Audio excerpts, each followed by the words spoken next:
giving you the real from A to Z surrounding the Dallas Cowboys. News, updates, rumors, transactions, takes, and more.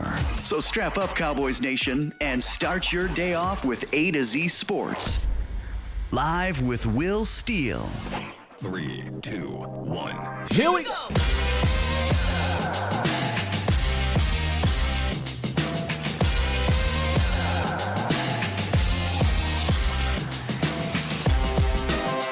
Good morning, good people.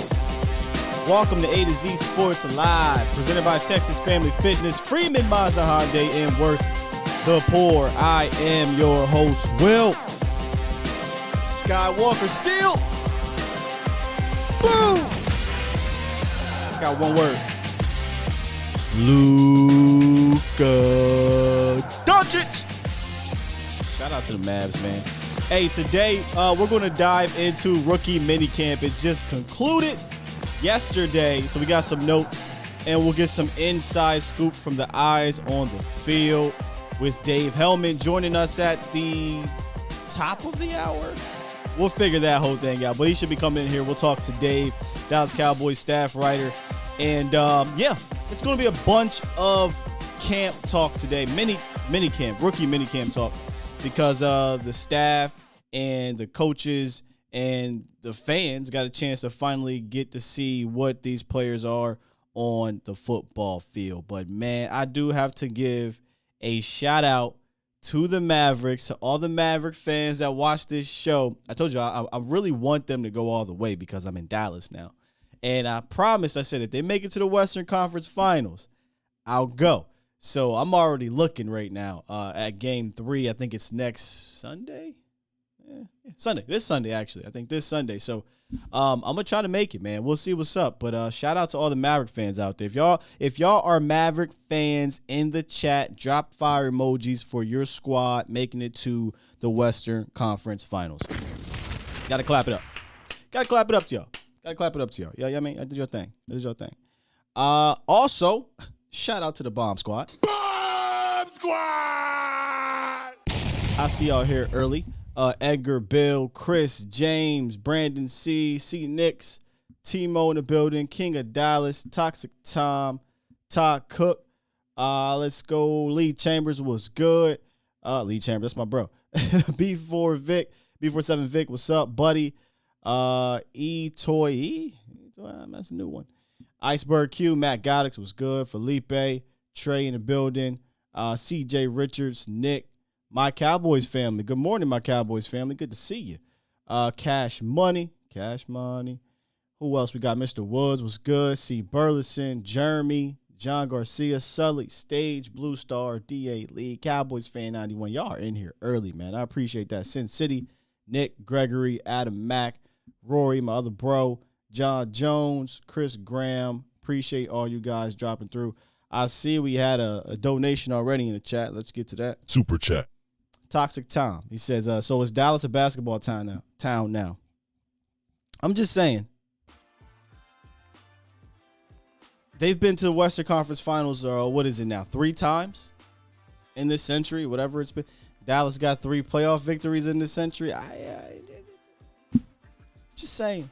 And people were giving a lot of shit to Mark Cuban, which probably was I don't know. I don't follow the Mavs that intently, right? But I listen to 105.3 The Fan when I'm driving around sometimes, and it seemed like a lot of y'all was pissed off at him. But, hey, y'all in the Western Conference Finals now, and Luka is just – he's something else. He's different, man. I'll go out on a limb and say he just feels like our generation – I say our because I'm not that old, y'all – of Larry Bird. He just feels like this generation. Now, he has to get some championships, obviously, but – if he can get a couple in his belt, obviously he'll be a surefire Hall of Famer. But he'll go down as one of the GOATs if he continues on this trajectory. But that's kind of how it feels. And I knew Los was going to call it. I'm going to get to you, Los. I was hoping you were first because you were a diehard Mavs fan. I'm going to get you on the horn, bro. But let's hit the roundup. Matter of fact, no. I'm going to get Los in here right now. Then we'll hit the roundup because the roundup coming out, I want to talk some football. So let's get one of the most diehard Maverick fans that I know in the building. What's up, Los? Good morning, Sky. Man, let me tell you what, bro. This weekend, it's been the best weekend. I mean, Dallas Stars didn't pull through, but Right. You know, we got the Mavericks, man. And to come to the Western Conference Finals against Golden State, another test to Luka. Mm-hmm. I mean, if you go to a game, Sky, just be ready for some fireworks, because man, Luka don't back down from nobody. And I told you, Sky, ever since they mocked him like with that Luka special, I said, all right, y'all, he's gonna come with that Luka special. Because one thing that all greats consider is, like, you know, you don't back away from nobody, right, no matter what the challenge is, right? And I mean, just to tie it in with the Cowboys, I mean, I think we just, like, we need that from, you know, from the Mavericks perspective and the coaching and that it factor transfer to the Cowboys. Because, I mean, when everything comes together as a belief system, as a squad, everyone believes in each other. And, you know, you don't back away from nobody. You're ready for the fight. You're not just, like, ready for the punches to come to you, you know? Anything is possible, like Kevin Garnett said. And, hey, I mean, let's effing go. Let's look effing go, Sky. I mean, I'm excited, and I'm not trying to be biased, but I'm not afraid of the matchup of Golden State. I mean, how could you be at this point? Like, nobody expected the Mavs to be here. And you got, I mean, arguably the best player on the floor. I know Steph is still out there, but Steph ain't playing better than Luka right now. So, you know, you got somebody that can go blow for blow with their best players. So there's no reason to fear any team at this point if you're the Mavericks. This is all icing on the cake to me. Yeah, so, man, just if you go, Sky, go cheer on for me, because I'm pretty sure the ticket's gonna be high up there. I can't afford it. I can't afford it like you. Trust me, I'm not going on no floor seats. You crazy? I just want to be in the building. Hey, but yeah, I'm gonna leave the rest of the show to you, man. Shout out to the Mavericks, and hopefully the Cowboys can take note of this. Like I saw a comment said, and you know, this is good for the city of Dallas. We go all the way and go to the finals. And mate, dude, I'm really hoping, this is me thinking, I would like to see Luka and Jason Tatum in the NBA Finals. I'm kind of leaning that, and I'm not supposed to as a Laker fan, but I'm kind of leaning that way too, man. Again, I love ball, period, and the way that the Celtics play, and Jason Tatum is already ascending into being one of the best in the league. And yeah, I love to see those two young bucks in the finals. Yeah, man. I'll leave it at that. You have a great morning, Sky. Shout out to you. And then, let me do this for Raj. Make sure y'all tune in the volume, 3 p.m. Central Time with Skywalker Steele. Watch Lombardi. 306. Right. 306 gang. Appreciate you, Los. Yeah, I would love to see those. So I was watching the Celtics game yesterday. Again, man, I said this where I was at. I said Celtics, like, they could win the whole damn thing. But all right, let's get to Cowboys stuff, because this is a football channel. But I just wanted to shout out the Dallas Mavericks being in Dallas. I wanted the Stars to win too, just to have that. I was joking with Big James Game. Y'all gotta be on the phone. Big Game James yesterday that, you know, hey, this might be the only time I get a chance to witness a conference finals appearance. So, you know, or conference finals appearance. So, damn it, I'm rooting for the Mavericks. It is what it is. All right, let's get into this morning roundup. It's time! It's time! It's time! It's time! It's time! It is time for... It's time for the morning roundup.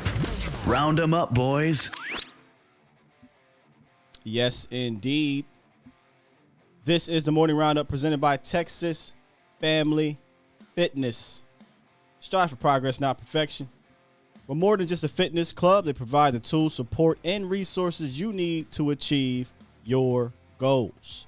Make sure y'all hit up any of the 13 different locations in the DFW area. You can sign up for $10 down, $10 a month. Pretty simple. Great facility, great equipment, up to date. I know it sounds crazy, but I mean, you'll see some really high-end, state-of-the-art equipment there at TFF. So hit up any of those locations or visit Texas Family Fitness First up, some house cleaning. Really, that's what basically this is here. The Cowboys decided, which I don't know what made them make this decision. Maybe I'll ask Dave this later.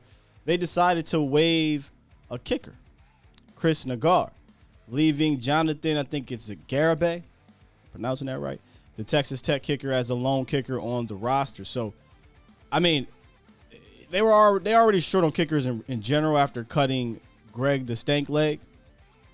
So I thought there was going to be a kicker battle. They decided to go with the young buck, which honestly I know it's kicker stuff, but when you make a 62-yard field goal in college, man, to me, you got my support until otherwise, you know.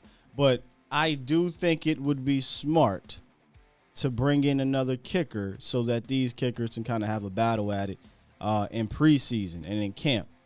The last thing you want to do is kind of just be rolling with one kicker. They get hurt or he sucks, and now you're kind of just, you know, trying to figure things out. So I would bring in another kicker later on in camp. This one was interesting that came out over the weekend. So the Cowboys are reported to have interest in Barr, according to Clarence Hill. Free agent linebacker Anthony Barr is a free agent option for the Cowboys if the price is right. Come on down, per source. But there is definite interest there. Now, that interest could come from George Edwards. It could also come from maybe Dan Quinn wanting to have kind of a versatile guy. But here's kind of a quick background on Anthony Barr. I think he's still out there because of his injury concerns, right? Over the last 4 years, he's missed, I think, 26 games. Last 4 years, 3 games, 2, 14, and 7. So he's not as reliable anymore. But again, if I'm interested in a guy like Quinn, I'll be interested in a guy like Barr. They're both injury prone, and they add veteran depth to this very slim linebacker room, in my opinion. But at 6'5", 257, he has that size. He has that length that Quinn covets. But I think he'd be more of a hybrid for Quinn as opposed to like a surefire linebacker. Because for the type of run, hit, talk shit type of linebackers that he wants, he's a little heavier than you would like. But that, him being bigger helps him as a pass rusher. And if I'm not mistaken, when he had pulled back from signing with the Jets some years ago, it was due to the fact that the Jets were looking at him as a pass rusher. So what do I mean by hybrid? I would look at it this way. Think of it this way. He could be the J-Ron Curse of linebackers. Probably like, what the hell you mean? He ain't playing safety? No.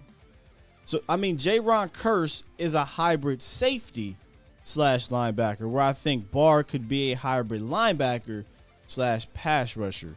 I guess you could say in a mode of a Micah, but I think Barr will allow you to keep Micah from having to pass rush so much. Now, that sounds like a negative, but there's going to be games where Micah's just better off having to play against some of these run-heavy teams, right? For instance, the 49ers. But so if they brought in an Anthony Barr, I could see him being a guy that they rush. I would just be interested to see how they would treat him. You know, if they would treat him as a starter, if they would treat him as a DPR type of guy, as a reserve. Regardless, there's just not enough. I'm going to just say, I don't think there's enough talent in the linebacker room right now. Reliable talent, at least. Sure, you got Micah, Jabril Cox, LVE, but LVE is hit or miss. Jabril Cox is still young. So I just, how I feel about the linebacker position. Bring in more. Also, interesting note from Clarence Hill. He said that there is no interest, as of right now, in a veteran wide receiver. So you can rule that out, which is strange because they were looking at a veteran wide receiver prior to the draft. I guess they were fine after they got Jalen Tolbert. And then finally, of some of the UDFA wide receivers that participated this past weekend in the rookie camp, Ty Freifogel stood out. He's a guy that we talked about. One of the camp battles, rookie mini camp battles, Freifogel versus Drummond. This was from Kyle Yeomans, who also has eyes down there. He says Freifogel turned in 2 solid practices with his athleticism on full display, making plays multiple times against decent coverage. All right. Y'all know me. I'm very, very interested. Very, very interested in that bottom roster wide receiver battle because I don't think that room is very deep either. So there's a big opportunity for those guys to crack this roster, I think. There is. So that is this morning's roundup presented by Texas Family Fitness. Let's hit the chat box right quick before we move forward. Chris says Fogel Beast in the Big Ten. Yeah, this 2020 season was excellent. The 2021 season, man, I watched a couple of those games and I just couldn't do it anymore. The quarterback just wasn't good. It wasn't good. Tell me why did we cut Amari Cooper if we're not going to spend any of that money? Well, brother, Nick, that ship has sailed. At this point, Amari Cooper's money does you no good. Does you no good. The time to use that money was at the top of free agency where there was the top tier talent still available. Now you're looking at role players, which you still need those. You're looking at depth. You're looking at injury prone guys. You're looking at guys that you probably are not counting on to fulfill those type of shoes, whether it be offensively or defensively. Jeremy said Parsons is going to have a pick 6 this year. That's the only thing left to do. That's the only thing he didn't do last year was get a damn pick. Jorge says Cowboy will offer him league minimum. He'll say no, and that's that. I mean, probably right. That's his MO. You know? Now, I don't know about league minimum, but if not league minimum, damn near close. Todd says I agree. Quan has some issues as well, but Quan's younger. I like Quan more because he's more of a linebacker's line. I know this sounds crazy because Barr's a 4-time Pro Bowler, right? He's played linebacker. He's played all across those that linebacker room. But if I'm just going off of most recent production, if you go look at the most recent production, even though they're both injury guys, Quan Alexander was low-key productive last year, like really productive. But they're both injured dudes. I would walk them either or, though. I don't want to pit either against each other. I take either one of them at this point. Dallas can't be beggars in this linebacker room. They need some veteran help. What about JPP? Says JT the pipe layer. Nah, I mean, I'm out on JPP. I think your defensive, your pass rushing room, I think is fine. I think you got enough pass rushers. You bring JPP in, you're looking at a progress stopper from somebody, whether it be, I hate to say it, whether it's Sam Williams. I don't really want that to happen. Whether it be, I don't say Armstrong's a progress stopper, but Armstrong's younger. You got a 3rd round pick, Golston, from last year. So I think he'd be a progress stopper at this point. I don't really see him being a difference maker. He's older. He's also another injury prone dude. He got the surgery though, so maybe that'll help him. If they had made other moves, other all-in moves, sure, maybe. Sure. I think I'm all right though. All right, so before we get Dave in the building a little bit later, again at the top of the hour around 9ish, let's talk about some of these picks and some of these quotes and videos that came out of camp. One of the things y'all know that I've been saying for a while now since they've made these selections is that just the attitude and the confidence just feels different with these picks, at least from the top 3. Tolbert, Tyler Smith, and Sam Williams. By the way, he wants to be called Sam now. Okay? Yeah, he first said D, then he said it's weird having everybody else call me D. My family calls me D, so we're back to Sam. So Sam Williams, I went and listened to their little interviews in the locker room and whatnot, man, and it was a joy to hear because they just kind of ooze confidence. Machismo, as my guy would say. Attitude. There's just something about them when I listen to them. They're fun. I feel like they love the game, and I told y'all I'm really big on that. They love the game. And they want to be great, and they want to be better. And I do think they are. And I said attitude era. I know y'all hear me say that a lot. Give me a hell yeah. I said give me a hell yeah. Y'all hear me say that a lot because I think it's real. I think you need to have a group of guys that help. And Tolbert talks about it. We'll get to Tolbert a little bit. Tolbert talks about changing the culture, but you need that. It's important.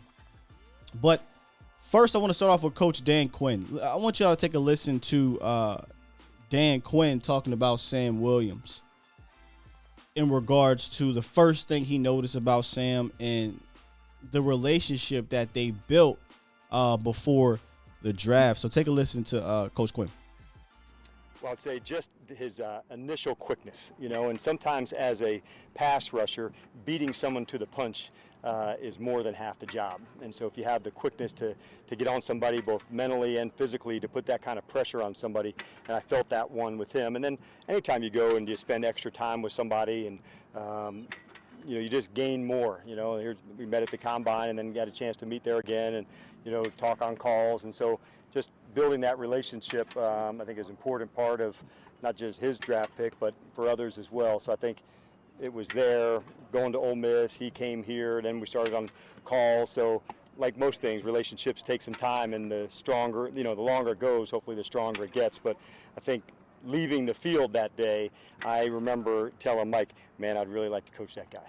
And that's a good feeling to have when you leave somewhere, knowing that if the opportunity comes about to coach him, I think we'd have a real plan for that. I can listen to this man talk football all day. It gets me fired up. But it's clear as day that Quinn has some real investment in Sam Williams. As somebody had said this, I think it was on Twitter. Let's just hope that, because this is Quinn's baby right here. Let's just hope that this has a better outcome than Rob Marinelli drafting Tristan Hill did. Remember, the comparison, I'm like, all right, I get where you're going with it. It's an extreme negative approach to it, but I get what you're saying.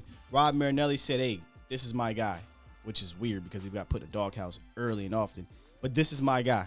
I love this kid. We're taking him. I don't give a damn who's on the board. And that was something that we heard a few days before the draft, like, hey, Tristan Hill is going to be the pick, y'all. And people are like, nah, no way. He was a pick. Same thing with Sam. People are like, hey, they love him. If he's there at 56, he's going to be the pick. And he was the pick. But here's the difference, though. If there was one coach, and this is no offense to Rod, that I believe that can put any defensive player in the best position to exceed their expectations, it's Dan Quinn. I've seen him do it with guys that were not supposed to do what they did last year. So, and Sam has the tools. He has the ability. He's just raw, but it's not really his fault. He played the game a little bit later. Some people get on him because he didn't have this or have that.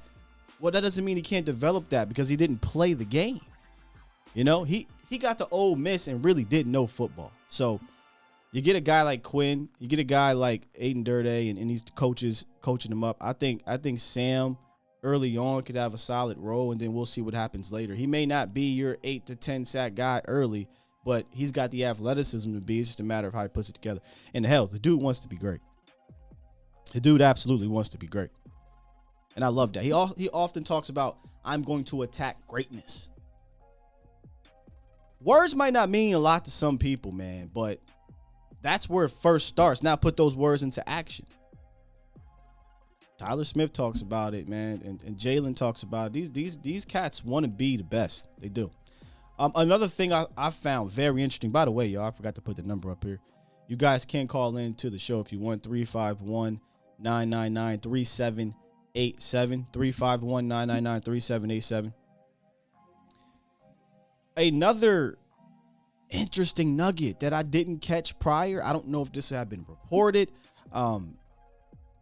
I know that we speculated a certain type of role in regards to Marquise Bell, but Dan Quinn specifically mentioned linebacker when it came to Marquise Bell. I want y'all to listen to what he had to say about that, and then we'll dive into that real quick. Well, that's not the one I want y'all to listen to. But here's Marquise Bell. Here's Dan Quinn on Marquise Bell. Sorry, guys. So, colleges are sometimes more versatile or less versatile, or you put guys in different spots, and sometimes you find, okay, what are the best things that he would do in our system? And I try to always be really clear on that when I'm looking at somebody to say, all right, what would he do here? And, for instance, that might be a safety that, when I looked at Marquise to say, what would he look like at linebacker? What would he look like down in the box? And so, we sent, coach down to visit with him. He came in on a visit, and I had him meet as a linebacker for that day because I think he has some of those traits because I saw the hitting and the contact. So I try to just always, use my, not imagination, but, make sure the vision is there for the player because sometimes when a guy gets here, they're not quite sure what the vision is. I got to run that back one more time because that really caught me. So, colleges are sometimes more versatile or less versatile, or you put guys in different spots, and sometimes you Speaking of which, less versatile, that was Ole Miss. And more versatile, that was Ole Miss. They had Sam Williams all over the place. You find, okay, what are the best things that he would do in our system? And I try to always be really clear on that when I'm looking at somebody to say, all right, what would he do here? And, for instance, that might be a safety that, when I looked at Marquise to say, what would he look like at linebacker? What would he look like down in the box? And so, we sent, coach down to visit with him. He came in on a visit, and I had him meet as a linebacker for that day because I think he has some of those traits because I saw the hitting and the contact. So I try to just always, use my, not imagination, but, make sure the vision is there for the player because sometimes when a guy gets here, they're not quite sure what the vision is. That is interesting, y'all. I think we talked about this with Vach, looking at Marquise Bell as a potential Jaron Curse type of role. And it kind of sounds like that. But what I actually thought about was the Keanu Neal situation. In my opinion, I think they're really looking to hit on a Keanu Neal role. Hence why Jabril Cox was brought up by Stephen Jones a lot. Hence why he's bringing up Bell possibly coming down to play linebacker, safety, linebacker, safety, linebacker. And I don't know if we, and I'm saying we, I mean me, gave enough appreciation to the role. That doesn't mean that Neal did well in it because he didn't, right? But he played a lot of snaps. He played over 575 snaps, right? And in 14 games, that averages out to 41 snaps per game. Somebody got to fill those shoes. And I know we want it to be Jabril Cox, and it probably will be Jabril Cox, at first. But I think they're looking at this thing like, well, who else can we throw in there in case this doesn't work or in case so-and-so gets hurt or just to have that competition for that role? Because if we're being honest, the only person, in my opinion, that can play that role right now is a guy coming off the ACL that really didn't play that much last year, and that's Jabril Cox. So it's clear they want to find a Keanu Neal type of role player. They do. And it's not Jaron Curse because Jaron is doing a lot more. He's doing way more, I think, than what Keanu Neal was doing. I don't think Keanu Neal played that role well at all. But that does not mean that there can't be a guy that can do it, hence Cox, or we'll see about Bell. E-Toy said, Bell going to rock some bells to start off special teams. Where's my beer? There you go. Let's see. Sam has played longer, too. Bell runs a 4.41. Yes. Much faster than Keanu Neal, by the way. Keanu Neal ran like a 4.6 something coming out of school. But he played faster from the safety position. That's why I was like, when the transition happened, you can tell, man, there was a problem, a processing problem. Remember, at safety, I don't need you to run 4.4. I need you to process like you're 4.4. And he was a pretty solid processor. But at linebacker, boy, was moving like he was in molasses sometimes. Like he was in molasses. Bell's a monster. Somebody getting in the weight room in the back. Oh, yeah, you can hear. They were hitting the sleds, I think. Yeah, they were hitting the sleds. Yeah. Party with the Stars says, if Moore had this mentality, Tony Pollard would be Debo. Man, I got to get you up. You notice I haven't really said too much about the offense just yet, but let me go ahead and transition into that with the guy, Jalen Tolbert. He's becoming another guy that, let me pull him up here. He's becoming another guy that I think I can listen to more and kind of get some confidence that this kid, he has it. He has it, an it factor. Doesn't mean he's going to be all great, all pro, whatever. But I think, and I said this before, I think he has a chance to be a really damn solid pro at the very least, right? He's got it up here mentally. He's got it physically. Now he just has to put it together on the field. But let's listen. We're going to play his entire one, too. Let's listen to Jalen Tolbert in the locker room talking about his kind of first day or so with the team. The biggest thing is just the splits, hashes are closer, so just getting in with that, and, the inside edge split, base split, max split, so just, being consistent with those things is something that I'm working on right now. The baseball skills come into play on shagging those punts in the sun? I thought it would. I missed one in the sun. I lost it. It caught me. I wasn't paying attention to the sun at first because we were to the left and ran to the right and looked straight up, and all I saw was sun. I was like, oh. But eventually you. Real quick, Jalen Tolbert taking punt returns. And again, he had everybody taking punt returns, but the Cowboys don't have a punt returner. Maybe he's your guy. Look it in his eyes, it'll give up, so I had to make up for it on the next one. Well, they didn't do any favors to you guys. I mean, if you're going to have to field a punt, they could have done it, it would have been nice if you could have done it the other way coming back. Yeah, no, it's all good. You make things hard now, so it's easier later. Feel all right out there today? I mean, first time running around like that in quite a while? Yeah, definitely. Of course, I've been running routes, but, just the tempo and speed of everything. And, of course, like I said, the splits, that's a big part of it. And so, I felt great to get out there and get my feet wet, have my first NFL practice, and just go out there and move around, be able to make a couple plays and, go into tomorrow and try to get better. How much have you taken all this in? Just walking around, looking around, doing all that stuff? Yeah, it's definitely surreal, but it's also, it's here. I earned this ability to be in this locker room with these amazing guys, this amazing support staff, and, everybody around. So, I'm just taking it in and, enjoying it and having fun with it.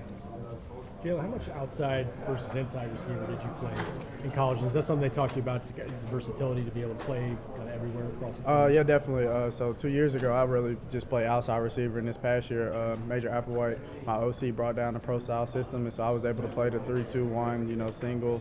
Wherever he put me at, I played multiple spots in the game. And so I think that's something that Coach McCarthy loves about, my game, is that my versatility showed up on tape. And so, when I actually talked with him, that's one thing that he emphasizes, me learning all the spots. And so, if CD or MG got to go somewhere else, I can go, not just be locked into like a F or a Z. I can play all of the above. And so, I think that they're excited about that. And I'm excited about being able to move around and get matchups with, people that probably shouldn't be guarding me.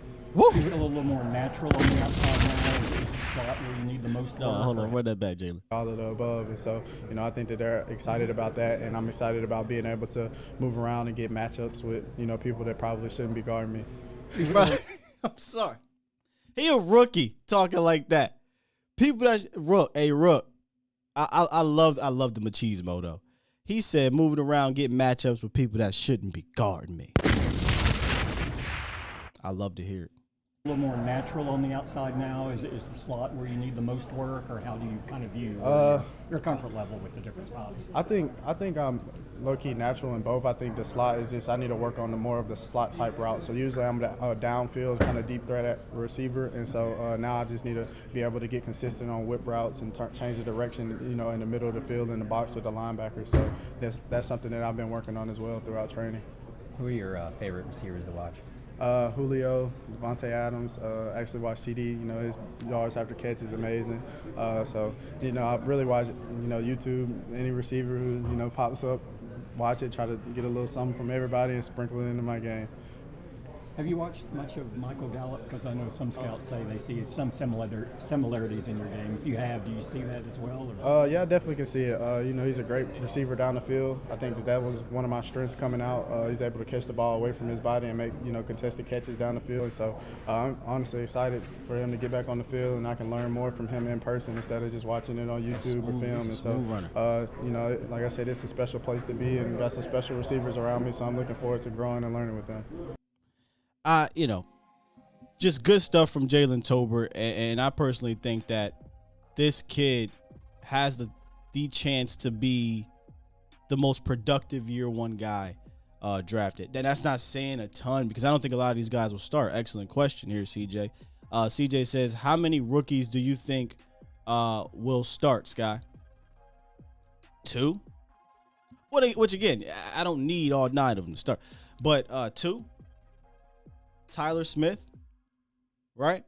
And Jalen Tolbert early, Because if we go look at this wide receiver room, let me see if I got this pulled up. Yeah, we look at the wide receiver room. We talked about this a ton, and we'll continue to talk about it until we get some pads on. But Michael Gallup's not going to be available early. And I wonder, I truly do wonder, if Tolbert really shows out with Dak Prescott. If James Washington really shows out with Dak Prescott in camp, and I say show out, I shouldn't use that, but they connect in training camp, in preseason, whatever. Do the powers that be say, all right, Michael Gallup, we were looking at 3 games, but maybe we can try to get by and really let you heal all the way up and put you on PUP. Now, PUP, you're out much longer. And they roll with Tolbert, James Washington, and CD. Because they are looking at the future. Let's just be real. Or do they say, you know what, let's just see what happens, keep you on the roster, because they can't really IR him. Maybe they still got the 3-game IR. Then they still can do that. Keep him on the roster and hopefully get him back by week 3. Something tells me, and again, this is just probably the fan in me, whatever. I said this about when we picked him. I said it after watching him a little bit more. There's an it factor to this kid that just comes off to me as a pro's pro, but also you hear the confidence in him, right? And we talked about it when we did the background check. That confidence sometimes rubbed people the wrong way in the locker room, but I'm cool. If that's the way you're rubbing people the wrong way, I'm cool with that. I'm better than you. The Des Bryant, you can't guard me. You can't guard me. You can't guard me. You definitely can't guard me. And I hope I get matched up with some dudes that ain't got no business guarding me. I love to hear it. I love to hear it. I think we got Off Script on the horn. Shout out to Off Script, by the way, to talk some Marquise Bell. He handles a lot. He covers a lot of HBCU. So we'll get you in here real quick. Then I'm going to reach out to see if Dave is ready. But what's up, Scott? What's going on, Scott? What's good with you, man? Man, nothing chilling, man. Listen, been a fan for a long time. Like what you doing. Hey, I hate to do this to you. Hold tight, okay? Because Dave just came through, and I want to make sure I get Dave on here. Can you hold tight for me real quick, Scott? I got you, Scott. No biggie. All right, appreciate it. Okay, ladies and gentlemen, we have, I believe, my guy, Dave Helman, on the horn. What's good, Dave? What up, my dude? Not a whole lot, man. Good to be on. Thanks, man. I appreciate you being here. And how about the Mavs? Oh, yeah, that's what's up. Is who do I think I am staying out to watch 2 Game 7s on a Sunday night? I'm feeling it for sure, but wow, my God, was that impressive, huh? Freaking believable. And I'm hoping that we get a little magic sprinkled on the Dallas Cowboys, right? For this upcoming season. Yeah, it would. Man, I've lived in Dallas for a decade at this point. I guess the Stars have made a couple of deep runs during the time that I lived here, but yeah, this is the best playoff run for the Mavs, Cowboys, or Rangers since I've lived here. So yeah, can we extend that into football season maybe? Please. All right, I'm gonna let you get some of your electric lights going on as I ask some of these questions here. All right. Football season basically started this weekend with Rookie Mini Camp, and Dallas, in my opinion, went to the draft with a clear plan, Dave. They wanted to get bigger, they wanted to get stronger, they wanted to get more athletic. So which draft pick do you think stood out physically the most this past weekend? Yeah, I wrote about it on Saturday. I mean, this is probably really basic and obvious, but I mean the first 2 picks are who stood out. I think everybody knew Sam Williams was an athletic freak. We've talked about how he had the athleticism to be one of the top edge rushers in this class, certainly one of the better edge rushers drafted on day 2. So I wasn't super surprised to see that. But he was impressive, just the athleticism and the twitchiness that he has. But I'll readily admit, I don't want to say I was surprised But I was pretty impressed by what I saw from Tyler Smith. I mean, you hear that a guy is 6'5", 324, and maybe that he's a raw prospect, and that could be true. But I don't think I was expecting him to move as well as he did. Like, he moves very well for a guy his size. Like, he's not clunky or awkward. He looked very natural playing guard, and I thought that was really impressive since he hasn't done it since he was in high school. So, yeah, I was just impressed by how athletic he was, basically. Would you say that he's ahead of the curve from a guard standpoint, even though he hasn't played it since, like you said, I think junior or senior year in high school? Did it feel that way? I think it's early to say. I try not to get too hyped about what I see at a rookie mini camp, just because it's shorts of shirts. Not only that, but like, you're not even working with a full roster. Like, they only have the 41 rookies that they brought, so you're severely limited in terms of numbers in a lot of ways. I thought he looked good. Like I said, I thought he looked natural. He didn't really look like he was struggling with the mental aspect of it, and he didn't look like he was struggling from a movement standpoint, like when he needed to pull or do some of the more like athletic things that you ask a guard to do. But we'll see. I mean, when they get out there with the veterans and you got some seasoned NFL pros going against him, it might look different. So, like I said, I don't want to get too hyped, but I did think he looked pretty good. Hey, wide receiver is one of those positions that I think a bottom of the roster guy has a shot at cracking the team. Which one of those guys, including T.J. Vasher, because we know he came back in for rookie mini camp. Which one of those undrafted guys and T.J. Vasher, what impressed you the most early on? Man, I'll be really honest with you. I did not notice a whole lot from the passing game, and I hate to throw anybody under the bus, but I thought the quarterback didn't have a wonderful weekend. The two guys they brought in, Terry Wilson and Nick Starkel, the workout guys. And like I said, I mean, you're working with a severely limited roster, so these guys didn't even get to work with like a Will Grier or a Ben DiNucci, let alone a Dak Prescott. It was really windy on Saturday, which led to a lot of balls going where they weren't supposed to.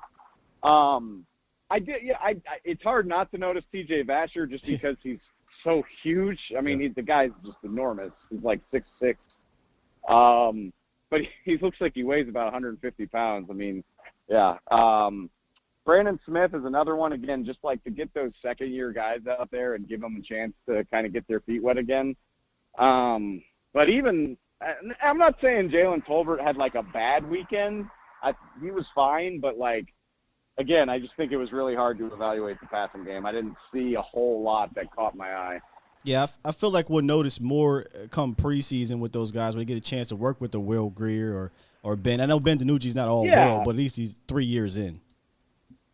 Yeah, I mean, training camp that's the wide receiver Olympics, like you have so many reps to go around, and you think about the fact that this team, they're not going to have Michael Gallup at camp, and you're probably, CeeDee Lamb is probably at a point where he might be taking some time off just as a, rest and recuperation type stuff.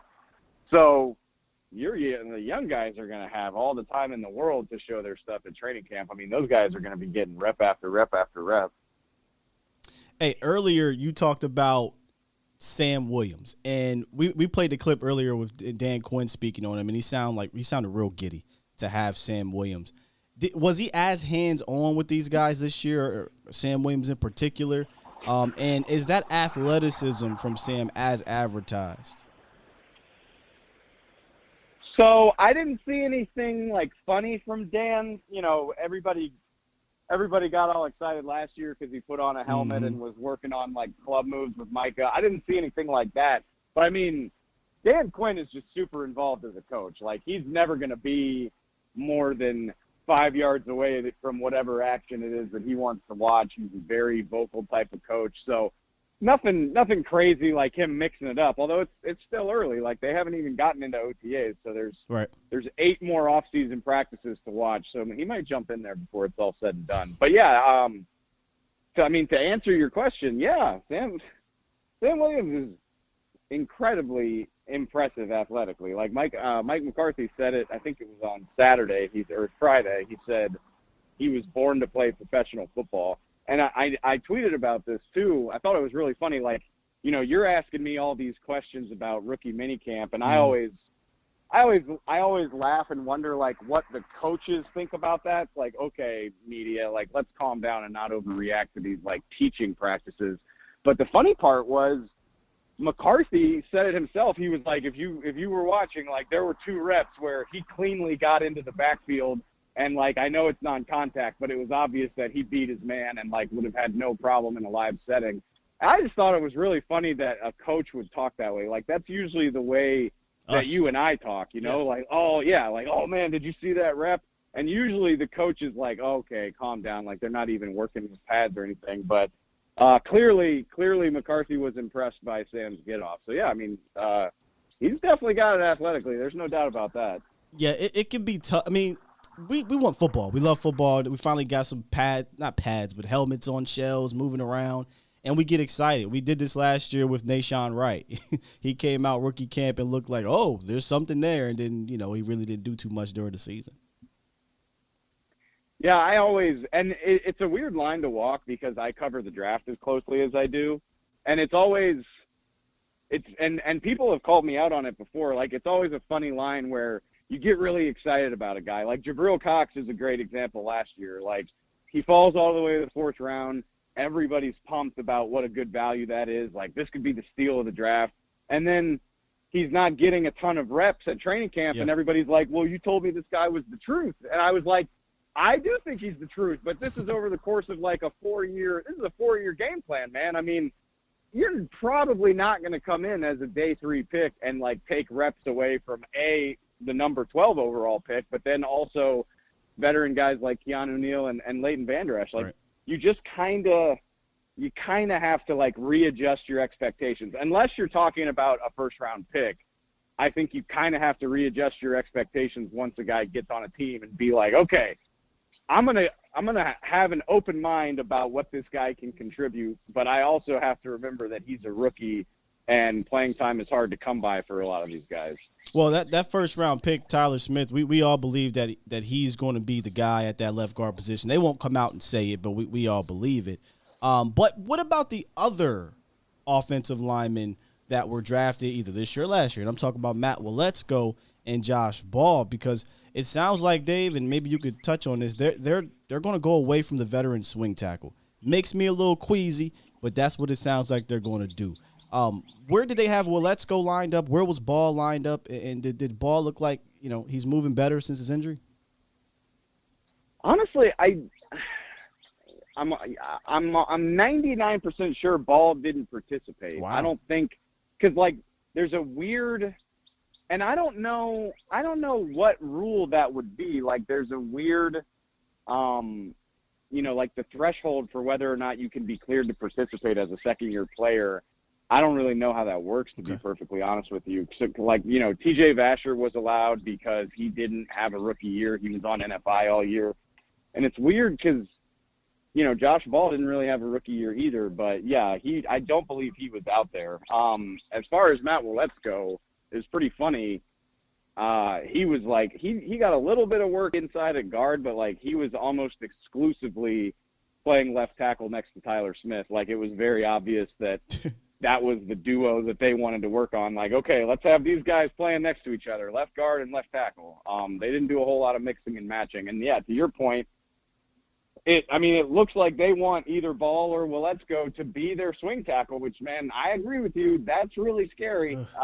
That's really scary, especially for a team.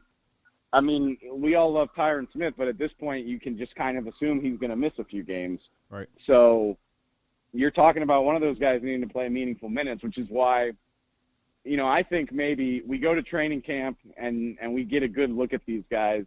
I'm not going to be surprised if they wind up adding a veteran tackle. And like, that's not a knock on those two. Like I said, it's hard to be good right away as a day 3 pick. And Josh Ball got hurt early into training camp last year, and Waletzko is a rookie coming from FCS. Like, I just don't know fair it is to expect those guys to like be the man from the get-go. So I got a close eye on that because I just Same. if I had to bet right now, I just feel like, in August we could be talking about like, oh man, they need to do a trade or they need to go call this like 38-year-old who's not at camp right now. I'm right with you. I think what they're maybe trying to do is see if, Terrence Steele turned out pretty damn good for a swing tackle. Maybe we can find another Terrence Steele as a young swing tackle, but we got time in case it doesn't work out. We can go call Ty Nsekhe if we need to. We know he knows the system, et cetera, et cetera. So I'm with you. I think that's probably how they're viewing it. And you know what? It's a good point to bring up Terrence though, because at this point last year, everybody would have freaked out if you'd said they had big plans for Terrence Steele, but he had a great season. And so maybe a year of development for a guy like Josh Ball could go a long way. Yeah. I'm thinking that's what they're thinking. But again, until those pads come on, until Micah's rushing on Josh Ball, et cetera, then they'll really see if they got an answer. Right. So one of my favorite moments, last question here or whatever, favorite moments from the draft is when the Cowboys drafted Ridgeway, and he called in, and y'all were just blown away by his interview. The whole, I'm going to break a neck, the whole, everything he had to say about him. Did that personality kind of come out during rookie camp, or was his size, 6'6", 320, is he just an enormous dude, both personality-wise and physically? Like, how was John Ridgeway up close and personal? Man, you said it yourself. Like the Cowboys clearly are trying to get bigger. Yeah. And John, so many of these guys, Let's Go, Smith, and Ridgeway, all of them, you're just like, oh my God, they drafted some mutants on this team this year. All these guys are enormous. But yeah, to answer your question, that guy's going to be fun, man. I was joking with another reporter. I was like, we need John Ridgeway to be good so we have a reason to talk to him often because he's a wonderful interview. He literally they brought him out to talk to us on Saturday, and I was like, yeah, man, so just what's your early impression? What do you think about it through 2 days, whatever, just like a very basic question. And he just goes, it's hot as F in Dallas, man. And he didn't censor himself like I just did. Just right off the rip, just dropping F-bombs in front of the Dallas media. I was like, oh yeah, you're just as fun as you were on the phone call. Which, yeah, but like, those guys they're so excited and they want to get back to partying with their families and friends. Like those draft day interviews, I don't want to say they're not good, but like you typically, what to expect from them. You're like, yeah, you're very excited. And you kind of had a feeling because Dallas talked to you, like they all kind of follow the same pattern. But like after like 30 seconds on the phone with Ridgeway, I was like, oh, this is different. This is going to be way more entertaining than what we usually get. So yeah, like I said, I hope he has a wonderful career just so I have an excuse to keep talking to him. I'm dubbing this draft class the attitude era, right? Because I think all these dudes just have that mentality. And I feel like John Big Country Ridgeway is the big show. That's just kind of where I'm putting him at in regards. It's just this big. Oh, I like that. Dude, you know what I'm saying? I like that a lot. Yeah, we said it a lot in our draft coverage. Like, I just feel like the Cowboys decision makers felt like they got bullied last year by the teams that beat them, whether that's San Francisco in the playoffs or Arizona, Denver. Some of those teams just kind of slapped them around. Yep. And I think that this, on top of addressing their needs, because I clearly think they lean toward their needs, but I also think they were looking for big dudes with an attitude who would kind of, fix that and not have people getting bossed around in the trenches and stuff like that. I totally 100% agree. You heard Jerry talk about how Mike kept saying, hey, Mike, remember the playoffs, man. Remember the playoffs. Go get me some big boys. Instead of remember the Titans, like, hey, remember the playoffs. That should be our mantra. Put that on the shirt. Remember the San Francisco defensive line. Facts. Hey, big dog, I'm going to let you get going, man. Get you some Gatorade, get you some electrolytes in you. Freshen up. We need you for this week's show if you guys are doing one, man. And keep on covering the Cowboys the way you do. You're fantastic, brother. Really appreciate it, man. Anytime you need me, just give me a ring. Will do, man. Have a good day. You too, dude. That is my guy, Dave Helman, staff writer for the Dallas Cowboys, man. Give it up for them. Boom! Really enjoyed talking to Dave. He gives you that just at a bar, just chilling, talking type of atmosphere. Hung out with him a few different times down here. It's the same dang on way. That's why I appreciate it. One of the best, I think, on.com. Bet not lose that dude. Bet not lose him. All right, we got a couple more callers on the line. I will get to y'all in a second as we get ready to close out the show. But before I do that, I got to tell y'all about our sponsors, man. This week's Ride of the Week, presented by Freeman Hyundai, is the 2022 Hyundai Santa Cruz. It is a family sedan that's both visually interesting and a really good value. Hyundai's midsizer comes in a variety of flavors, from well-equipped entry-level trims to a trio of thrifty hybrids to a tire-squawking performance model. It starts at under, I know there it says it starts there, but it starts at under, I think, 27. The top end, I believe, is 33, 34.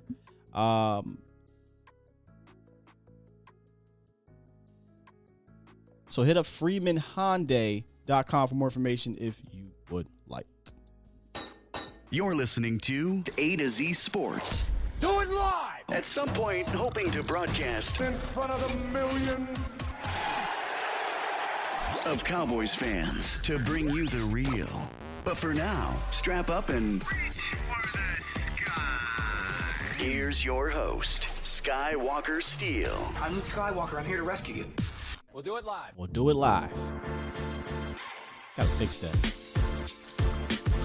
I think we had the wrong ride of the week, but we'll figure it out. We here, we live. We just had a fantastic interview with my guy, Dave Helman from DallasCowboys.com, one of their fantastic staff writers.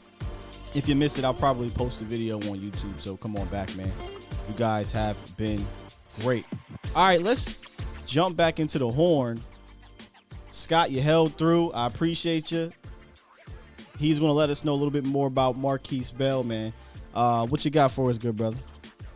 Man, appreciate it, man. Big fan of Dave as well. But Marquise Bell, man, this kid is special. You're talking about 6'1", 6'2", 210, 215.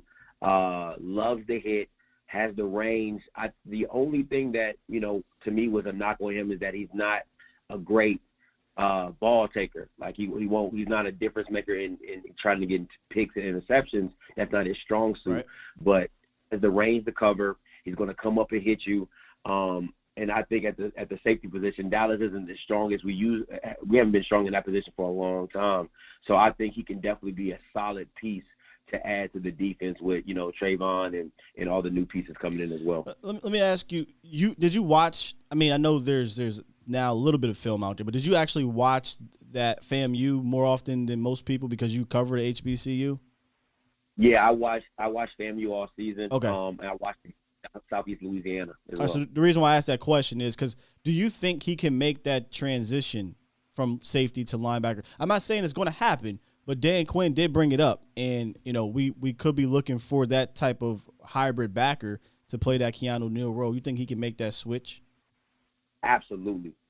When I tell you, this dude in the box is nasty. Like I think he's better in the box than he would be in space and range because he's a natural hitter. Like he's solid. If you go, he had 14 tackles in the playoff game in the FCS first round against Southeast Louisiana. That's as a safety. You know what I'm saying? Now that's not good because they shouldn't be getting that far back to you. But when he meets you, he will finish you. And I'm talking about running through screens, going through blocks. He does it all. And Story Jackson is just people see him from the Liberty days, but he played at Prairie View A&M. Yeah. He is a flat out sideline to sideline hitter. Like that's what they do. Both of these guys will light you up, and they do it and they love it. Yeah, I'm really interested to see both of them in preseason.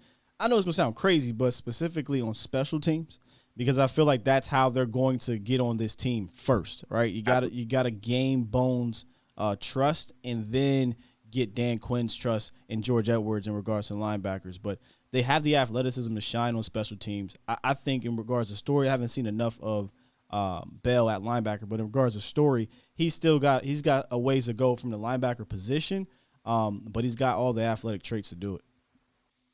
Absolutely, they both do. And I know a lot of guys, who don't watch FCS football would say that, hey, they can't really play. They didn't play with the big boys. But Marquise Bell was at Maryland. He started at Yeah. Maryland. Stuff happened, came down to FAMU and things like that. So let's not act like these kids weren't getting looked at Power 5. He's telling you he has the physical size and attributes to do everything you need him to do at linebacker or at free safety or strong safety, whichever you need him. Physicality is physicality.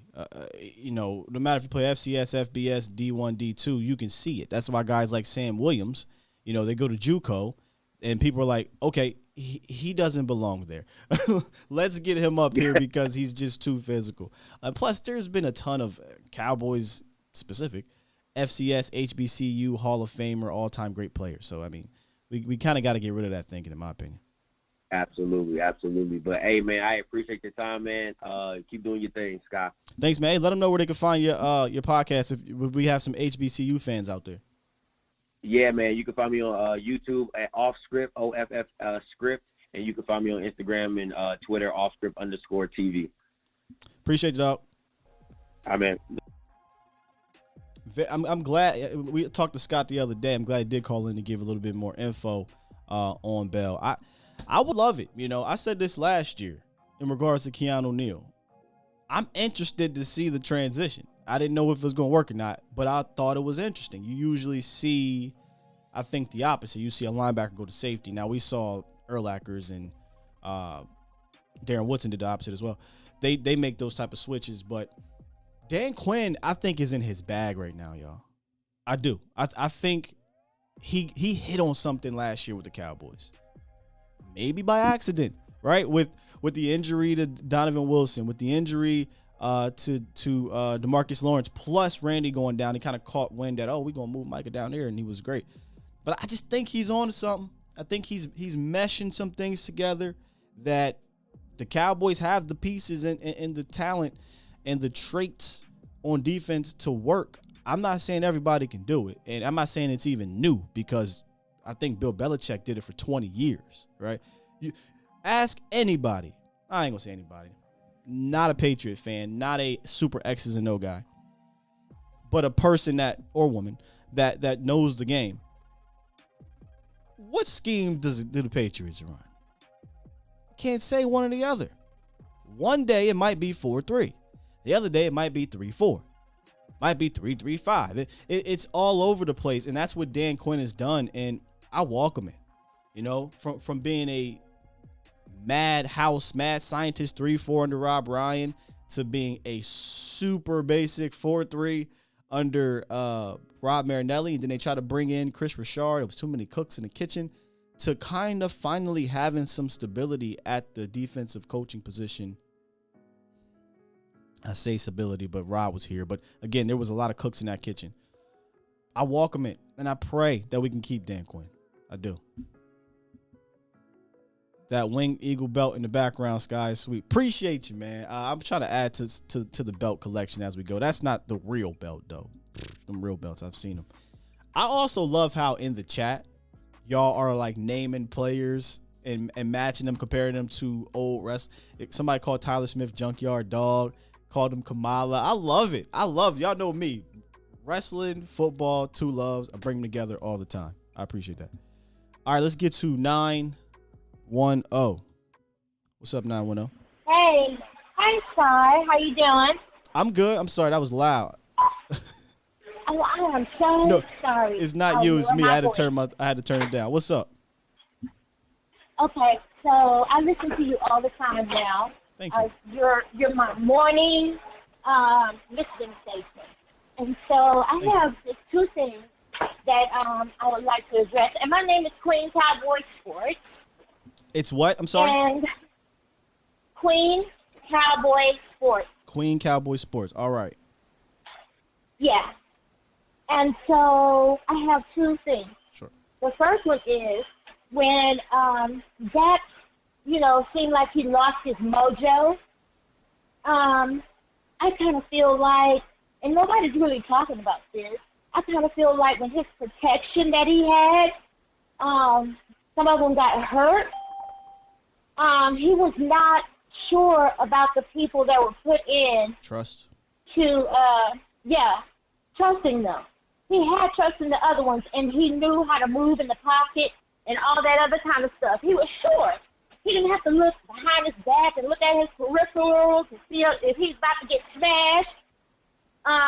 So I think that was an issue. What I wanted to ask you is, because I don't know, did they address those positions that need to be, taken care of for this coming football season?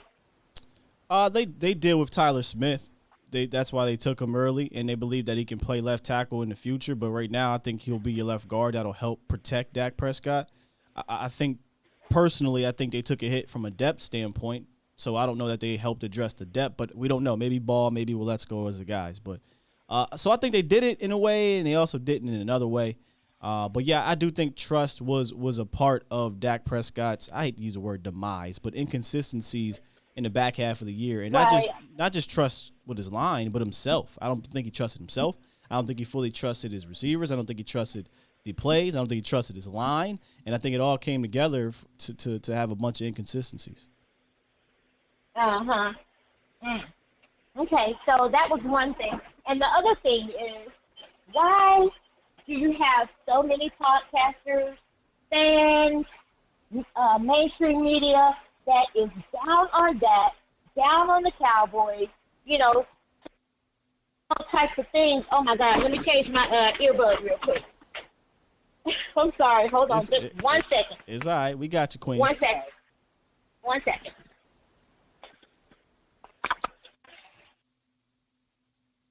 Okay.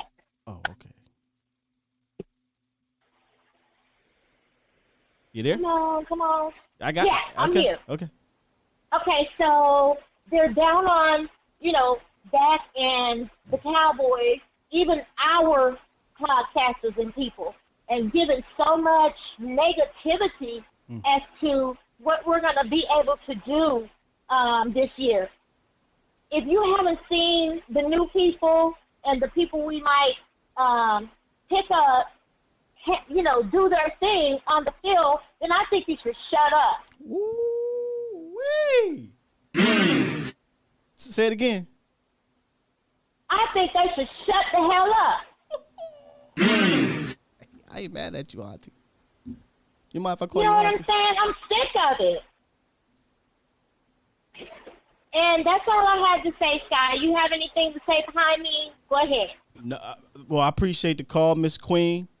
And you have a wonderful day. I'll talk about that off air. Yes, sir. Thank you. Yep. She ain't with the shits. I love it. Kind of remind me a little bit. Y'all remember Jess? But this was way more kind of put together, and I appreciate that. The negativity. There is a way to, I think, illustrate, articulate whatever your frustrations with the front office to a certain point. And then once you get to that point, which I talked about this ton here, once you get to the draft, man, all right, it's time to move forward. Let's figure out how the Cowboys can at least get it done. That's not to say they will get it done. That's not to say they will win a Super Bowl or anything like that. But me personally, Queen, I can't fester in that stuff. Especially, come on, how would it feel if I came on her either way? Every single show, I'm just talking about, well, Cowboys ain't going to do it, yada, yada. Y'all wouldn't watch. Or, Cowboys going 17-0. Y'all wouldn't watch. Y'all watch because I try to bring real opinions and takes to it and context to both situations. So, this is the advice I give to people that see, listen, watch, whatever, the overly negative, ignore it. I do it all the time on Twitter now. I get these weird people that just pop into the thing. Oh, this and that. They suck. Oh, 17. Dak sucks. Yada, yada. Ignore it. Just ignore it. Now, if it's an interesting conversation, sure. But if it's just, well, ain't going to happen, season's over, well, why even engage with someone like that? You're not going to change their mind. And I'm not even in the business of changing your mind. I'm in the business of telling you how I feel about a situation and providing context to it. But just ignore it, Queen. Trust me, you'll feel a lot better. That was an awesome call. Please call back in. Q-Dog. Appreciate the donation. Super chat. Since 1996, every sport team in DFW has been in the finals or won a championship. But Cowboys, soccer, basketball, baseball, and hockey, wow, come on, man. Yeah, I mean, you're not wrong, Q-Dog. You're not wrong. It's frustrating, especially after what happened against San Francisco. It's frustrating. I was pissed. We all were pissed. But hopium, I think, is what Dalton Miller called it. The Cowboys lost a lot of that. Their most valuable asset to the fan base, hope. Lost a lot of it, and I don't blame them at all. Right? So, for me, it's back to 1 week at a time. It's 1 week at a time, man. We got our guy Voch Lombardi in the building. Shout out to my bro. I'll be on a little bit later. 306. I saw somebody earlier say, and Voch, you'll appreciate this. Tell me, because I start my show late. Tell me you're the reason why Voch's show starts late without telling me you're the reason why Voch's show starts late. I'm not going to let y'all do that to me, okay? Because, see, this is my crib, right? So, if I want to come in, take off my shoes, go cook something, walk around with my robe, well, I can do that. At Voch's crib, I don't do that. Now, I might be able to go in there and grab me some Kool-Aid from the refrigerator. Mind you, it's a little bit of Kool-Aid. He got a whole lot of it, but a little bit of Kool-Aid. But I don't do that. I'm there. We on time. We prepared. But it's volume 306. See, if you're there, you would understand. You would understand. All right, let me lock these things up, and we will end this show here in a few minutes. Let's get to 302. What you got for us, 302? Hey, how you doing, big dog? Can you hear me well? I can hear you perfectly fine, man. Hey, man. First of all around the world, originally from Texas, but you guys do great content, particularly you, the dude you're talking about. Man, y'all do excellent work. I wanted to ask a little bit what you think about, you talked about identity earlier and kind of being out physical on the defensive side of the ball. I thought early in the year, last year offensively, we found and got lucky. You mentioned that, getting lucky with some of the injuries on defense that predicated us maybe changing some things. Yeah, I hate to use the term lucky, right? But okay. It kind of was one of those unfortunate things that turned into a positive, yeah. Okay. So I thought Gallup's injury offered that a little bit on offense. So we kind of went more to two tight end offense. And I thought even though, Jarwin and Schultz, terrible blockers. But just formation-wise, it set us up to do a lot of things. And I felt like people didn't really speak to that when Jarwin got hurt, and then when Gallup came back, you paid all this money for your wide receiver, so you try to feature it. But that blueprint that supposedly the Broncos set actually did turn out to be a blueprint. It appeared. And it seems that, you very intelligent football guys, maybe y'all could tell us a little more about that. So I just want to, because I'm not that. I'm a casual watcher, but a super fan, if that makes sense. So no, I appreciate you admitting that. Back off and listen to you, sir. Thank you, man. Appreciate the call. Okay, thank you. We joked about the whole blueprint thing. They never even really said that, but it's kind of true. There were aspects to what the Broncos did that other teams started to utilize. I don't think they gave the entire blueprint, right? Because other teams did things differently. What the Broncos did, though, is a lot of disguising on the back end. But the blitz really hurt them, too, I think, against the Denver Broncos. Whereas a little bit as the season wore on, you started seeing teams blitz less and less and less because they're like, well, y'all can't block 4. The Broncos was the first game. But the rest of the games, the Cowboys were having a hard time blocking 4, and y'all can't run. So why would I blitz? Right? I will just dedicate more defenders in the pass coverage into lanes. Make you see one of the things, and I don't want to go off too topic. I'll get back to the start of the season. People say this, and it's true in the point. Well, Dak holds the ball too long without adding the context. Well, he has to. The play is designed to read top to bottom. What I mean by top to bottom, they have a number system. They're 9 times out of 10 looking for the deep route first and come on the way back down. But if they're taking away that initially, even if it's for the first 2 seconds, usually you got less than 3 seconds, he has to come off that read. He chooses to. Sometimes I say, screw it, just throw it to Coop. He comes off that read, then this isn't here. Then this isn't here. Protection breaks down. I don't think he's realizing what's happening in front of him prior to pre-snap, or he's already, and this is something that he did very well in the first 6 weeks, he already diagnosed it pre-snap. So that's why he's very sharp. Whereas in the back half of the season, if he thinks, okay, this is where I'm going to go, and it doesn't happen, now I got to come off of it, and I got about a second or a half a second to make this decision before I got pressure on me. So I just don't think he saw it well. I don't think it was called well. I don't think there was enough plays that the Cowboys that worked for the Cowboys in the first half that they used in the second half.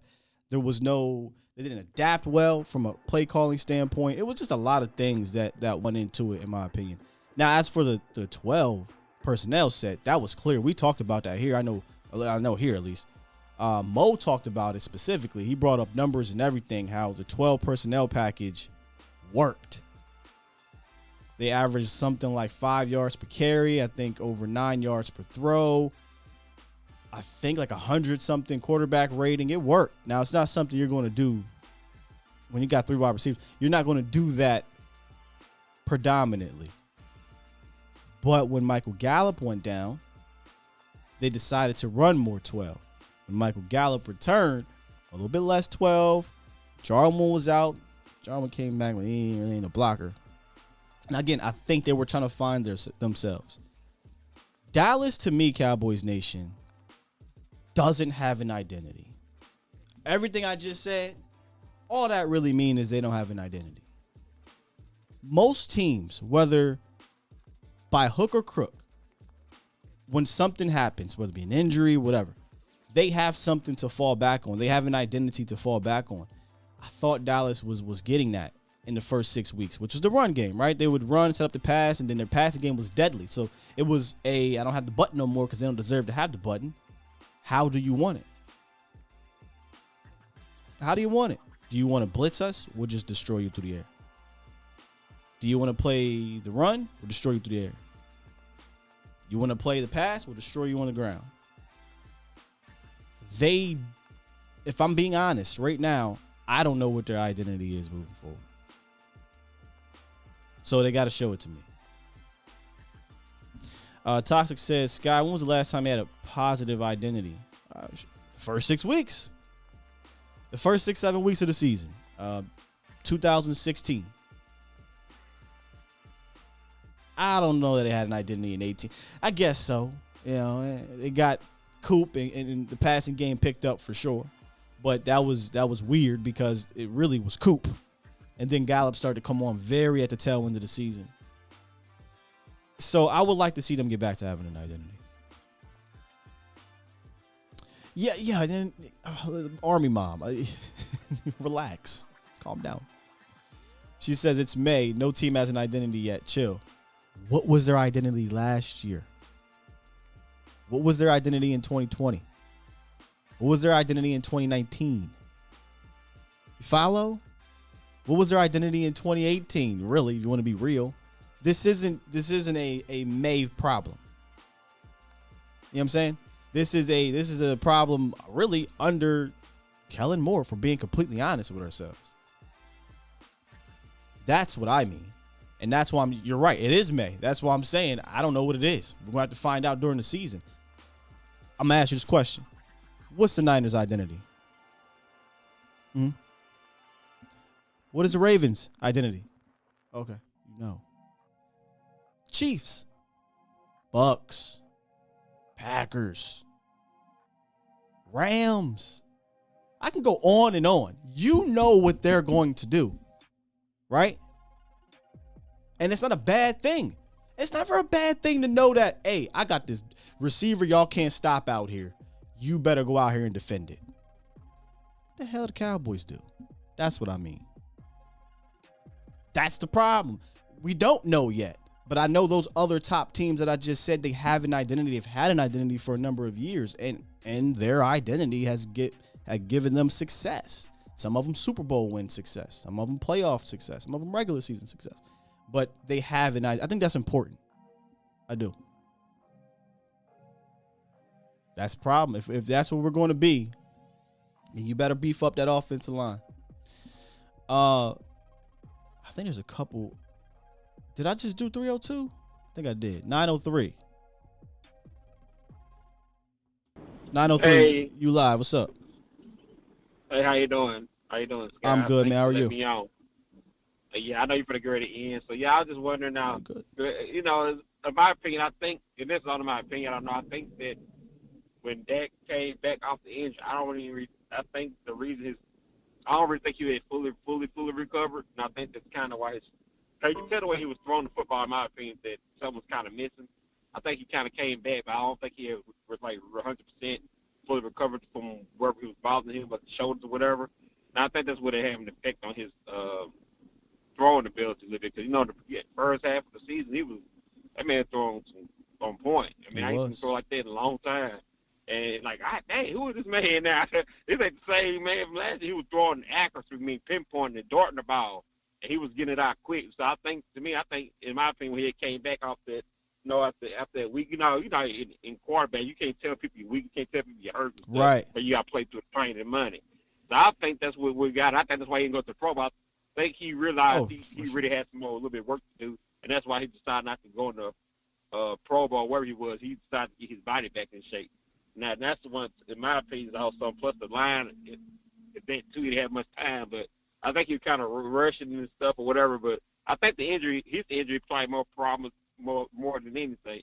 Because the way I see his time and his protection wasn't as bad. It's just he had started holding the ball a little bit longer and just dipping it out. He was Tom Brady in that ball, Peyton Manning in that ball first half. And my roommate could say that was a big difference in the way he was throwing the football, his accuracy. It was the best throwing he ever did last year. So my opinion, I think he would probably be back in that condition. I think it messed with the mental game. There you go. I was about to say, I think, and again, I will be consistent. I was saying at the end of the year, and maybe unfairly, because I saw him make throws, I saw him take off. I was like, I'm not really worried about the injury or an injury in general. But clearly I was wrong because he went out, he sat out the Pro Bowl, and then he got off-season surgery on his shoulder. So clearly something was bothering him. But like you said, he's not going to come out and say it. So, yeah, I'll admit, all right, maybe an injury had something to do with it. But just putting myself back in my shoes back in December, I was like, I mean, hey, he's making the throws or he's running. So I think to me it was more of a mental issue. I personally saw decision-making or lack thereof as the main issue for Dak as opposed to physical. But it sounds like it was both, physical and mental, and you can't have that. Yeah, because when you don't got that throwing power, if something wrong with your arm, you ain't going to throw as accurate and powerful as you is. So you're going to be a little bit more cautious, probably a little more cautious about hurting that arm again or getting hit in a certain way. So he's more hesitant. But I think that was the only reason. Because, listen, if he was throwing like he was throwing against first 7 games, that was unstoppable. They didn't have time to get to him. I mean, he was putting the ball in places that you never see him do. I mean, like, he was, like, pinpointing the ball, zipping the ball, like, in tight spots. He just was confident. And I think he was confident in everything. I think he was confident in his line. I think he was confident in the run game. He was confident in his receivers, the play calling. I just think as a total offense, I think the team just played with this confidence that was gone as the season went on because of different things. The in and out musical chairs at the line, the injuries, him being injured, Zeke being injured. Right, the COVID. There was really never, and not every team. A lot of teams deal with injuries, but there was really never consistency post the New England game. There was never consistency from a injury standpoint, player personnel standpoint, play calling standpoint. It just never really got back on track. And I will admit, I try to talk myself into thinking, it'll just flip on against the 49ers. It'll happen in the postseason, and it never happened. Yeah, injury does make a difference on any team. Not that when you get injured, like I said, I heard a lot of NFL players and other even basketball players said injuries will mess up your mental ability. So you have to readjust and you're afraid. And I heard it was a basketball player said that it was Arenas Gill. He was talking to somebody. He said, man, you'll be amazed how injury, when a person gets injured, how that plays back in your mind, even to the next year on a certain day, a certain time. You'll revisit that when you go play a certain team, you get injured. That sometimes that comes up mentally, whether you know it or not. does. And that can affect you. And I didn't know with the sister, athletes, they can lose their mojo if they don't get past that point. And even when certain teams, you play against certain teams, you get hurt real bad. For some reason, they'll creep up in your subconscious, and you start playing kind of funny, even though you ain't hurt. And from a fan perspective, and then we'll end it on this one, I'm not going to lie to you. This is going to sound really weird. Just follow me. I think from a fan perspective, Dak Prescott's start to 2021 actually did harm to how we viewed him coming off that terrible injury, because it allowed us to completely forget my man shredded his entire leg less than a year ago.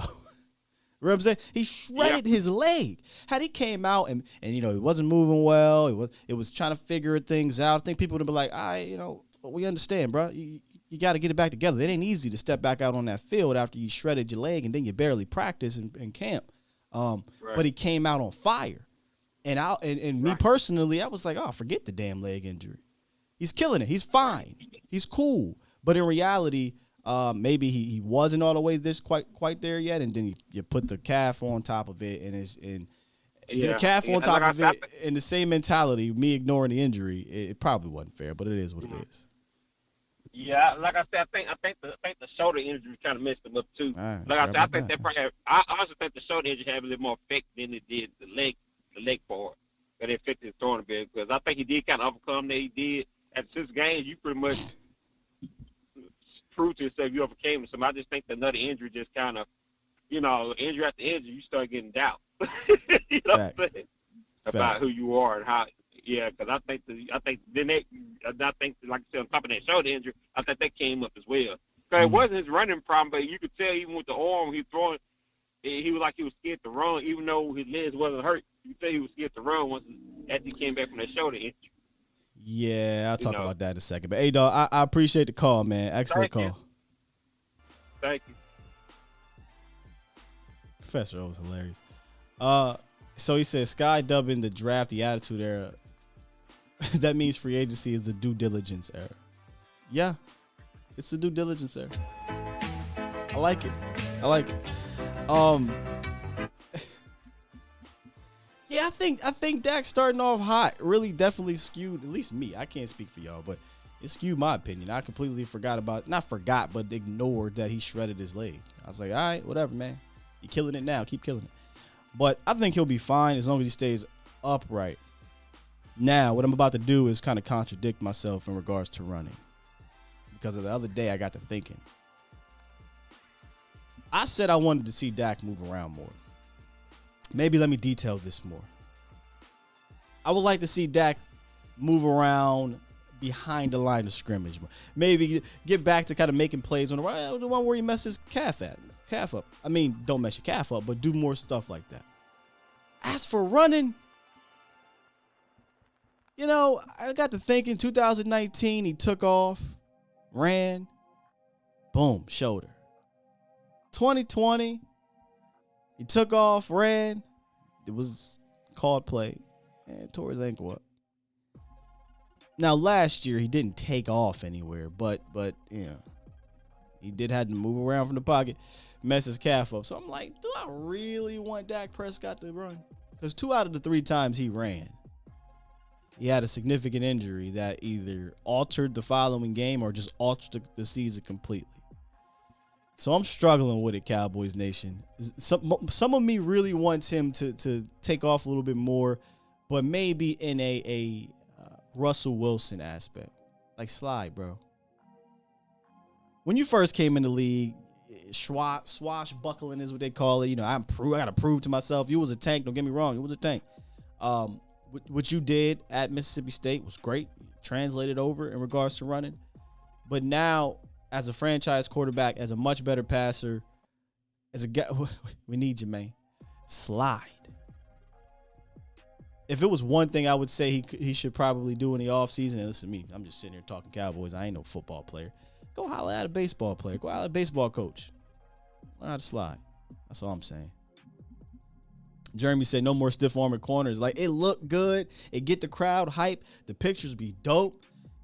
But I think he had a concussion like year 2 or whatever it was. I went to the game. I think it was in Washington. He got rocked on that sideline. Somehow he went back in. He shouldn't have, but he went back in. I'm like, oh, man. 2019, that happens. I'm like, oh, man. It's too many scary moments, man. So just learn how to slide a little bit is what I would say. All right, let's get back into the chat. We get up out of here. Dak needs to get back to running it again, as we talk about. It opens up the offense and seems to get more fired up and loose to throw. I'm torn, Jason. I talked myself into being torn. Maybe running it 3rd and 7 and he needs to get the first. But other than that, I don't know, man. Tony says, pass happy because Moore is jealous of Zeke and Dak's friendship. Oh, man. I'm hoping we see the next step of Kellen. I hope we do. Jose says Kellen is going to surprise people this year. I mean, he started off pretty damn hot. Kind of been like that for some years. What I'm going to look at with Kellen is how do we do against the better teams, and then how do we do on the back end, even though the teams aren't as great. The Cowboys played teams that weren't as great, and it's still with some inconsistencies offensively. So that's where I'm kind of going to be at with Kellen. Say what you want, but the one thing Garrett did right was draft high-quality offensive linemen and establish the run. Problem with him was he was not creative at all at the offense. I mean, that's fair. I say this all the time about JG. We give him a hard time, but it was Jason Garrett who got Jerry Jones to finally wake the hell up and say, bruh, you gotta draft offensive linemen. He took an offensive lineman, I think, for the first time in round 1, like ever or something like that.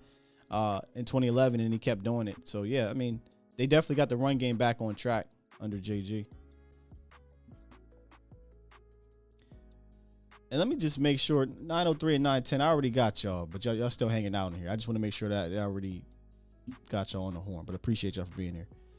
Professor O says more bunch formation equals better separation for receivers and better run blocking. Weren't we calling for that last year, Professor O? More pre-snap. More bunch. Again, we look at Kellen because he's young, comes from Boise State, and we think that, oh, there's this creativeness to it. In a way. But there's also keep it simple, stupid. And that doesn't mean be boring. But when I say keep it simple, stupid, go look at the Rams. They're not doing anything crazy. I don't think the Niners are even doing anything crazy. They keep it simple within what they do. But like you said, that bunch formation with the Rams is so unique. Sometimes it can be in the way in regards to the run game, but they're not trying to be a run team. They run 4 wide or 11 personnel so differently than the rest of the league. They'll bring out 4 wide receivers, and none of them will be outside the hashes. I think it makes things difficult, like you said, Professor O, in determining, because you essentially create a 2-way go for all your receivers. And you can run out of that formation because you got a guy like Cooper Kupp who can come down and block pretty well. So, again, we're starting to get into the X's and O's, and we'll definitely do that the more we go through. But fantastic show today. The chat was live. Y'all were great. The calls were great. Appreciate Dave Helman for joining us.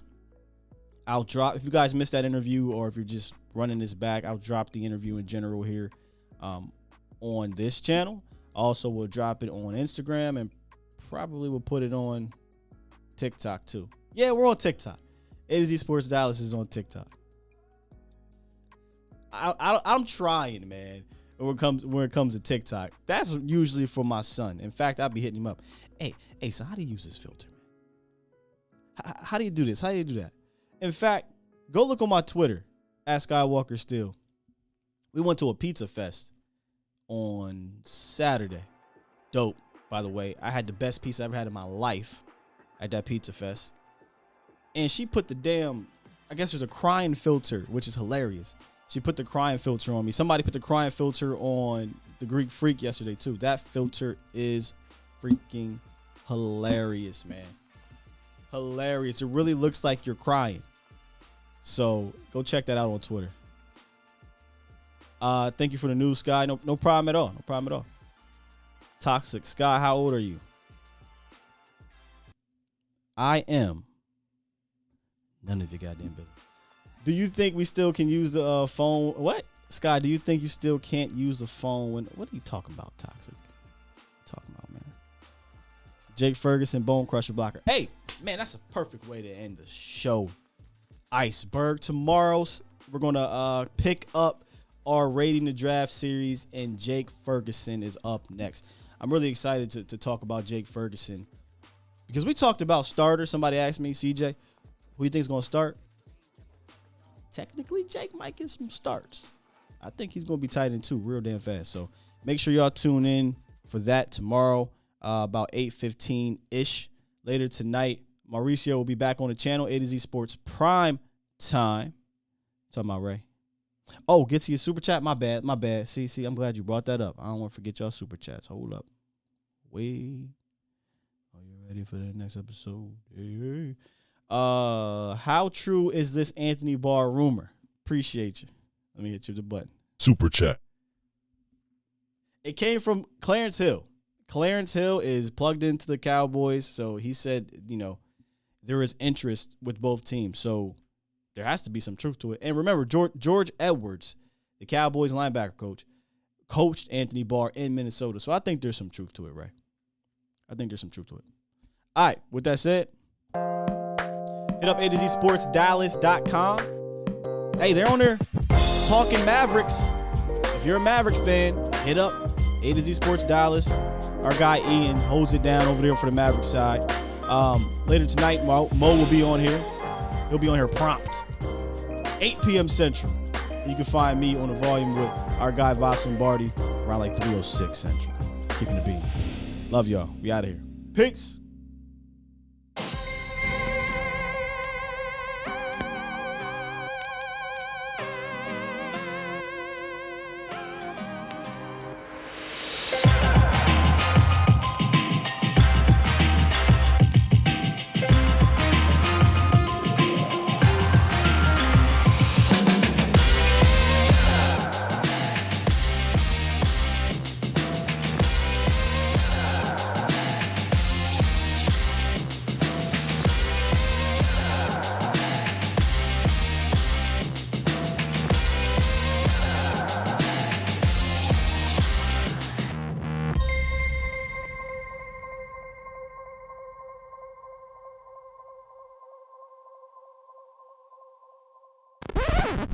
I don't have the patience to jack with you today.